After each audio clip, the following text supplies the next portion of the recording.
우리에게 주시는 하나님의 말씀은 열왕기하 13장 14절에서 20절 말씀입니다. 열왕기하 13장 14절에서 20절 말씀, 구약성경 584면입니다. 열왕기하 13장 14절에서 20절 말씀입니다. 엘리사가 죽을 병이 들매 이스라엘의 왕 요아스가 그에게로 내려와 자기의 얼굴에 눈물을 흘리며 이르되 내 아버지여 내 아버지여 이스라엘의 병과 마병이여 하매 엘리사가 그에게 이르되 활과 화살들을 가져오소서 하는지라. 활과 화살들을 그에게 가져오매 또 이스라엘 왕에게 이르되 왕의 손으로 활을 잡으소서 하매 그가 손으로 잡으니 엘리사가 자기 손을 왕의 손 위에 얹고 이르되 동쪽 창을 여소서 하여 곧 열매 엘리사가 이르되 쏘소서 하는지라. 곧 쏘매 엘리사가 이르되 이는 여호와를 위한 구원의 화살 곧 아람에 대한 구원의 화살이니 왕이 아람 사람을 멸절하도록 아벡에서 치리이다 하니라. 또 이르되 화살들을 집으소서. 곧 집음에 엘리사가 또 이스라엘 왕에게 이르되 땅을 치소서 하는지라. 이에 3번 치고 그친지라. 하나님의 사람이 노하여 이르되 왕이 6번을 칠 것이니이다. 그리하였더면 왕이 아람을 진멸하기까지 쳤으리이다. 그런즉 이제는 왕이 아람을 3번만 치리이다 하니라. 엘리사가 죽으니 그를 장사하였고 해가 바뀜에 모압 도적대들이 그 땅에 온지라. 아멘. 우리는 2023년도 교회력의 끝부분에 섰습니다. 예수님을 생각하고 예수님을 배우는 도구인 교회력은 오신 예수님을 기억하고 오실 예수님을 기다리는 대림절로 시작하여 성령 강림절 후 마지막 주일로 마치게 됩니다. 대부분 12월 초부터 시작하여 11월 말까지 계속됩니다. 그래서 오늘은 교회력의 마지막 주일이고 다음 주부터는 2024년도 새로운 교회력이 시작됩니다. 우리 교회의 회계년도는 전년도 12월부터 11월까지입니다. 새로운 임원이 임명되고 새로운 부서에서 일하기 시작하는 것은 매년 1월 첫 주일이지만 이렇게 하도록 결산하고 준비하는 12월이지요. 우리는 한 해를 한 달 먼저 시작한다고 할 수 있습니다. 그렇게 달려온 2023년도, 지난 한 해 어떻게 살아오셨습니까? 얼마나 예수님을 닮으셨습니까? 목회데이터 연구소는 지난 23일 한국교회 명목상 교인 실태 및 신앙의식을 주제로 한 설문조사 결과를 발표했습니다. 여기에서 명목상 교인이란 신앙생활에 관한 진지함이나 절실한 의지가 없는 이름뿐인 교인을 가리킵니다. 명목상 교인. 이들은 전혀 예배당에 나오지 않는, 자신을 그리스도인이라고 생각은 하지만 교회에 나오지 않는 가나안, 안나가 성도와는 다릅니다. 교인이라고 하지만 예배당에 나오지 않는 가나안 성도와는 달리 예배당에 나오기는 하지만 주일에만 또는 가끔 참석하는 사람을 명목상 교인이라고 말을 하고 있습니다. 예배당에 출석하는 교인 10명 가운데 4명이 이른바 주일 예배만 참석하는 썬데이 크리스천 또는 나이롱 신자라고 발표를 했습니다. 일반 성도들이 성경을 매일 읽는다라고 대답한 것은 30% 정도인데 명목상 교인은 7.7%에 불과합니다. 얼마나 기도하느냐라고 하는 질문에 명목상 그리스도인들은 가끔 필요할 때만 기도한다는 비율이 39.1%로 가장 높았습니다. 그리고 매주일 교회 참석률은 일반 성도들이 86.5%인데 비하여 명목상 교인의 매주 교회 참석 비율은 49.1%로 나왔습니다. 저는 여기에서 이 통계를 보면서 깜짝 놀랐습니다. 명목상 교인의 주일 예배당 참석 비율이 낮아서가 아닙니다. 이 설문 결과가 모든 교회의 기준이 될 수는 없겠지만 이 결과를 뒤집어 생각하면 이러하였기 때문이죠. 일반적인 성도라면 주일 예배는 빠짐없이 참석해야 하고 주일 예배에 반쯤 참석하는 사람은 명목상 성도라고 할 수 있기 때문이지요. 이것이 문제가 되는 이유는 이분들이 구원에 대한 확신이 반 정도밖에 없다는 것 때문입니다. 구원을 확신하지 못하니 예배에 참석하지 못한다는 말이기도 합니다.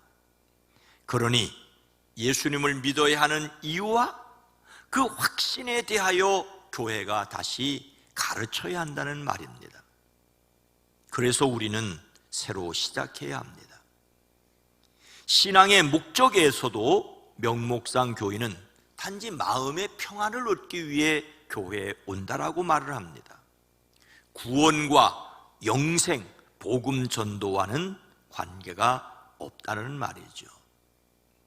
이렇게 된 이유에 대해서 한 목회자는 이렇게 표현을 합니다. 교회에 다니기는 하지만 가족을 따라 믿음 없이 교회를 다니다가 복음에 대한 이해 없이 습관적으로 덜렁덜렁 교회를 나오는 소속감을 가지기는 부담스럽고 수동적인 신앙이라고 말하고 있습니다. 여러분은 어떻습니까?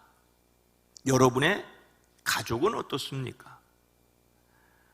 한 해를 12달로 나누고 이것이 지나가면 새해라고 하는 이유는 단지 지구가 태양을 한 바퀴 돌았기 때문은 아닙니다.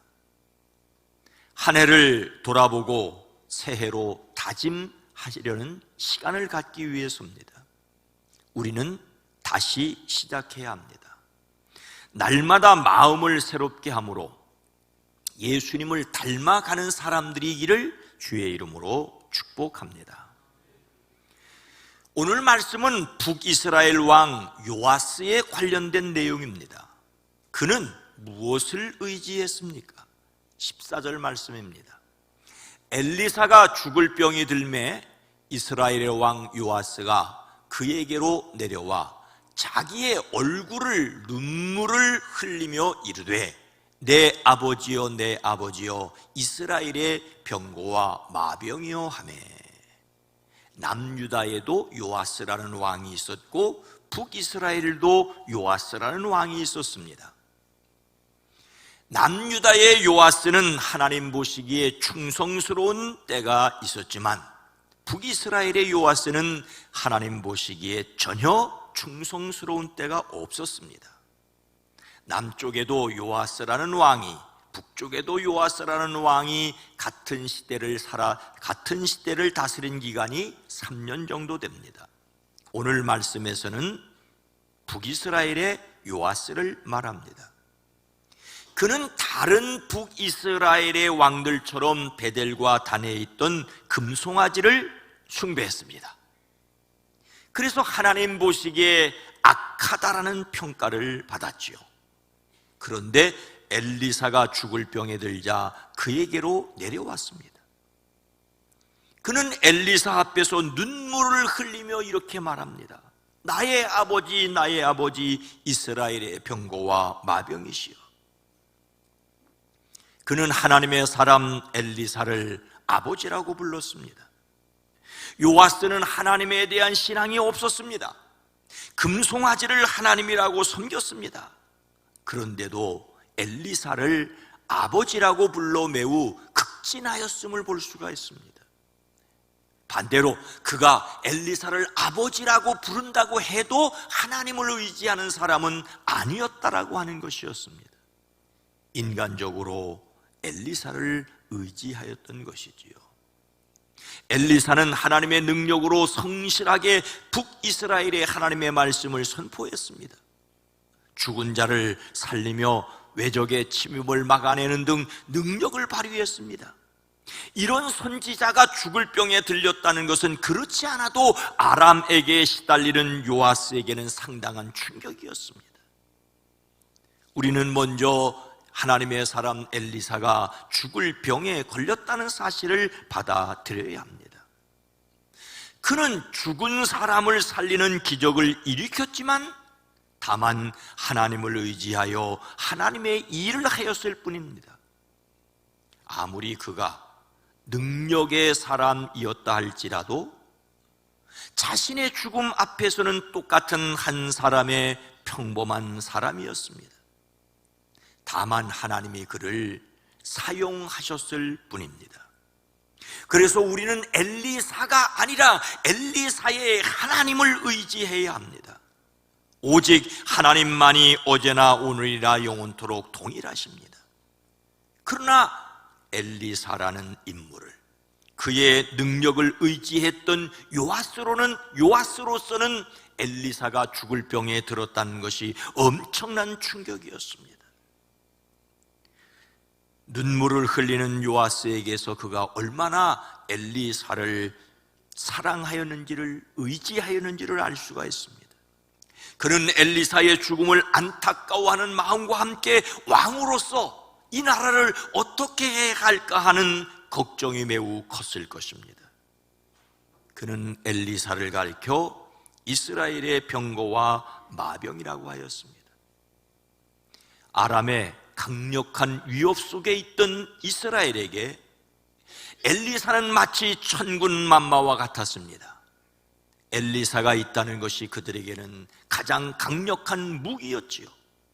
이런 형편에서 엘리사의 죽을 병은 왕에게 엄청난 충격이었습니다. 그런데 여기에서 우리가 보아야 할 것이 있습니다. 요아스는 진정으로 하나님을 믿고 예배하는 사람이 아니었습니다. 다만 그의 눈에 보이는 엘리사와 그의 능력을 의지하였을 뿐이죠. 하나님을 믿지 않고 우상을 섬기는 사람이 하나님의 사람의 죽음을 안타까워한다는 것은 얼핏 보아서는 앞뒤가 맞지 않은 것 같습니다. 이것은 그가 지극히 인간적인 사람이었다는 것을 분명하게 말해줍니다. 요아스는 엘리사를 아버지로 의지하였습니다. 어떤 사람이 힘을 다하여 열심히 일해서 자기 가족을 돌보며 살았습니다. 근데 하루는 까마귀가 눈먼 올빼미를 먹여 살리는 것을 보았습니다. 그런 생각을 했지요. 내가 이렇게 열심히 일할 필요가 무엇인가? 마음씨 좋은 사람이 나를 도와주면 될 터인데. 그래서 그는 그동안 열심히 하던 일을 그만두고 다른 사람의 도움을 기다렸습니다. 그 결과는 매우 궁핍하게 된 것이죠.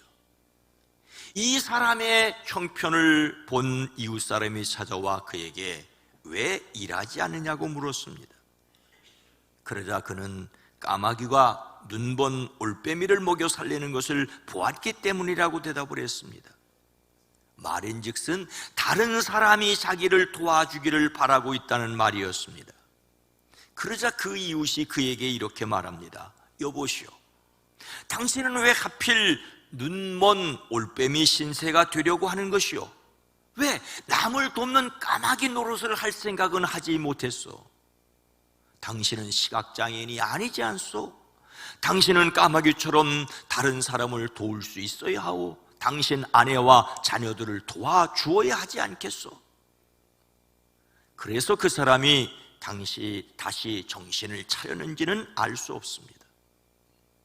사람이란 다른 사람을 돕고 다른 사람에게서 도움을 받을 수 있습니다. 하지만 다른 사람의 도움을 기대고 살려고 하지는 말아야 합니다. 제 생각으로는 다른 사람의 도움은 절대 받지 않겠다고 생각하는 것도 바람직하지는 않습니다. 그 반대로 다른 사람의 도움을 기대하고 아무런 일을 하지 않으려고 하는 것도 참으로 어리석습니다.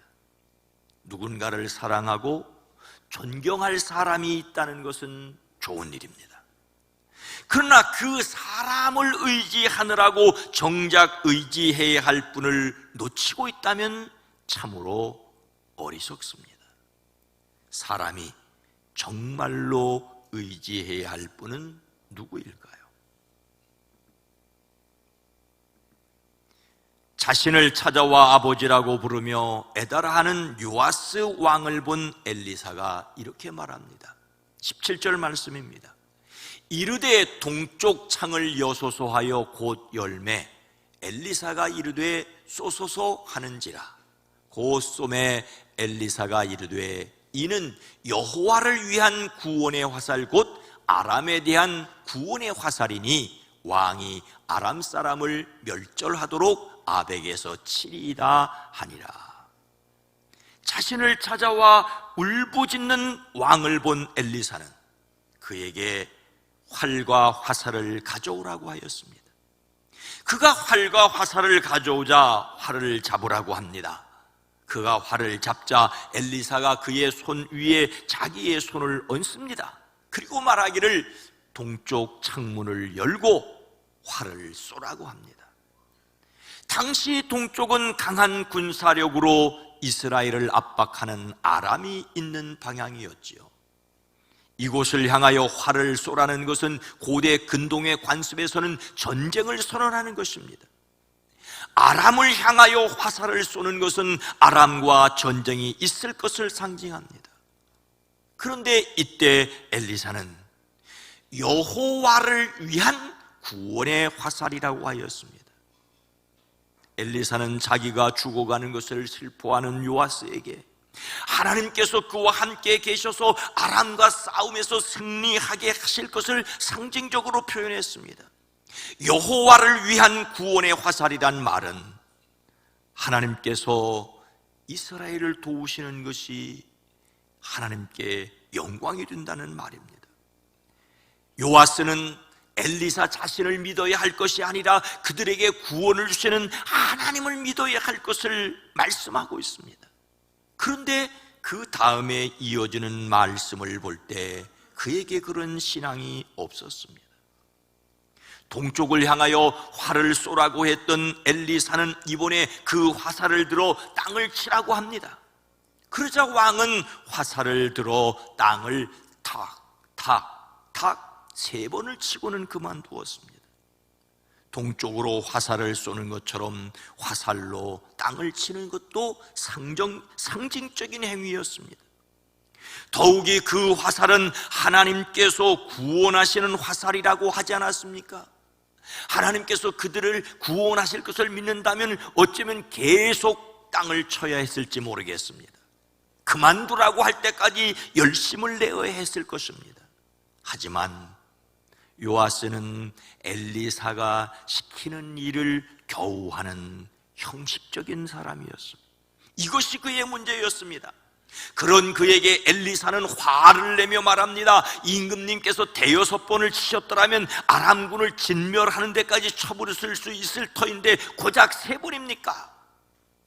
이제 임금님께서는 겨우 3번만 아람을 물리칠 수 있을 것입니다. 엘리사가 화를 낸 것은 요아스가 하나님을 철저하게 의지하지 않았기 때문이었습니다. 하나님을 믿지 않고 금송아지 우상을 섬기는 요아스였기 때문이지요. 하나님을 의지하고 하나님의 사람을 찾아온 것처럼 보이지만 하나님을 의지하려는 것이 아니라 하나님의 사람을 의지하고 그 능력을 이용하려고 한 것뿐입니다. 하나님께서는 아브라함과 이삭과 야곱과 더불어 세우신 언약 때문에 이스라엘에게도 은혜를 베풀며 그들을 불쌍히 여기시고 그들을 멸하기를 즐겨하지 않으셨습니다. 우상을 숭배하는 사람들에게조차 여전히 사랑을 베푸시고 그들이 깨닫고 돌아오기를 원하셨던 것입니다. 그러나 사람은 하나님의 깊은 사랑을 깨닫지 못하고 단지 그 능력의 부스러기를 얻으려고 기웃거리고 있지 않습니까? 참으로 의지해야 할 분은 하나님이심을 깨닫지 못하였습니다. 사람을 도와주시는 분은 하나님이십니다. 하나님께서는 우상을 숭배하는 북이스라엘에게 엘리야와 엘리사와 같은 하나님의 사람을 세워주셨습니다. 비록 그들이 우상을 숭배한다 할지라도 하나님의 살아계심을 깨닫고 돌아오기를 바라셨습니다.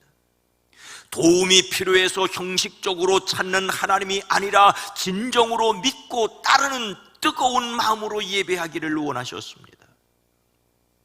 사람이란 사람의 도움을 받고 도와줄 수 있는, 서로 돕는 일을 해야 합니다. 이것은 예수님의 가르침이기도 합니다. 무엇이든지 남에게 대접을 받고자 하는 대로 너희도 남을 대접하라, 이것이 율법이요 선지자라고 말씀하셨습니다. 그런데 사람이 서로 돕고 도와주는 일을 하여지만 하나님을 의지해야만 하는 이유가 무엇입니까? 성경은 사람에 대하여 그의 호흡이 끊어지면 흙으로 돌아가서 그날에 그의 생각이 소멸하리로다라고 말하고 있습니다. 사람이 숨이 끊어지면 아무리 사랑하던 사람이라도 보내줄 수밖에 없지 않습니까? 오늘 있다가 내일은 사라질 수 있는 사람은 다만 사랑하여야 할 뿐입니다. 인생이란 한여름밤의 꿈과 같은 면이 있습니다. 이런 사실을 깨달아 알게 하시고 영혼을 바라보게 하시는 하나님을 의지해야 합니다. 하나님만이 죽음 저 건너편까지 지켜주십니다. 하나님의 지켜주심을 믿음으로 서로 도울 수 있는 사람들이 되어지기를 주의 이름으로 축원합니다. 그래서 우리가 해야 할 것이 무엇이겠습니까? 저는 로마서 8장 26절 말씀을 기억하였습니다. 함께 읽습니다. 이와 같이 성령도 우리의 연약함을 도우시나니 우리는 마땅히 기도할 바를 알지 못하나 오직 성령이 말할 수 없는 탄식으로 우리를 위하여 친히 간구하시느니라. 아멘. 예수님께서 예수님의 말씀을 듣기 위해 모여든 그 사람들에게 보리떡 5개와 물고기 2마리로 그들을 먹이셨죠. 그러다 그 사람들은 억지로 예수님을 모셔다가 왕으로 삼으려고 했습니다. 왜요? 그런 예수님만 계시면 먹을 것 걱정하지 않아도 되기 때문에. 그래서 예수님은 그들을 두고 홀로 산으로 물러가셨습니다. 사람들은 예수님을 찾다가 만난 다음에 반가웠게 인사를 했지요. 그러자 예수님이 이렇게 말씀하십니다. 내가 진정으로 너희에게 말한다. 너희가 나를 찾는 것은 표징을 보았기 때문이 아니라 빵을 먹고 배가 불렀기 때문이다. 자신을 하나님이 보낸 표징으로, 하나님의 사인으로 보는 것이 아니라 단지 배가 부르는 떡을 얻어 먹었기 때문이라고 말씀하십니다. 그들은 예수님을 제대로 알아본 것이 아니라 다만 기적을 일으키는 분으로 알고 그 능력을 의지하려고 했습니다. 그렇다면 우리가 어떻게 하나님을 제대로 알아보고 제대로 믿을 수 있겠습니까? 예수님께서는 당신이 떠나심으로써 우리에게 보혜사 성령을 보내시겠다고 말씀하십니다. 사람들에게 오셔서 사람들로 하여금 하나님을 믿고 영원한 소망을 가지고 부족하고 연약함에도 불구하고 사랑하며 살게 능력 주시는 성령님이 오신다고 말씀하고 있습니다. 하나님께서 사도 바울을 통하여 로마 교회의 이 성령님에 대하여 말할 수 없는 탄식으로 우리를 위하여 친히 간구하시는 분이라고 했습니다. 하나님께서는 우리의 연약함을 아십니다. 기도한다고 하지만 제대로 기도할 줄 모르는 사람이라고 말씀하고 있습니다. 기도하지 않는 사람과 기도하는 사람의 차이가 무엇이겠습니까? 기도하지 않는 사람은 자신이 기도할 줄 모른다는 사실도 모릅니다. 그러나 기도하는 사람은 자신이 기도할 줄 모른다는 사실을 알고 자신이 기도할 줄 모르지만 나를 위하여 친히 간구하시는 성령이 있다는 것을 아는 사람이죠. 기도함으로써 자신이 기도할 줄 모른다는 것을 드러낼 뿐만 아니라 나는 기도할 줄을 모르지만은 하나님이 도와주신다는 것을 믿음으로 기도할 수 있습니다. 우리의 기도는 자신의 부족함을 인정하고 하나님의 도우심을 간구하는 것입니다. 우리는 도우시는 성령님을 의지해야 합니다.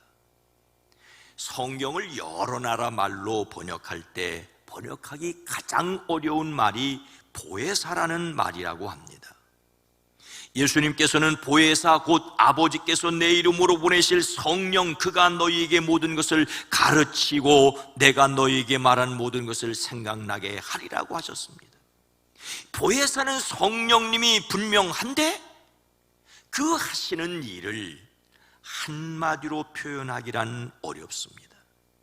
우리말로 보혜사로 번역했지만 그 뜻은 위로한다, 상담한다, 훈계한다, 권고한다, 격려한다, 도와준다 등등의 뜻이 포함되어 있습니다.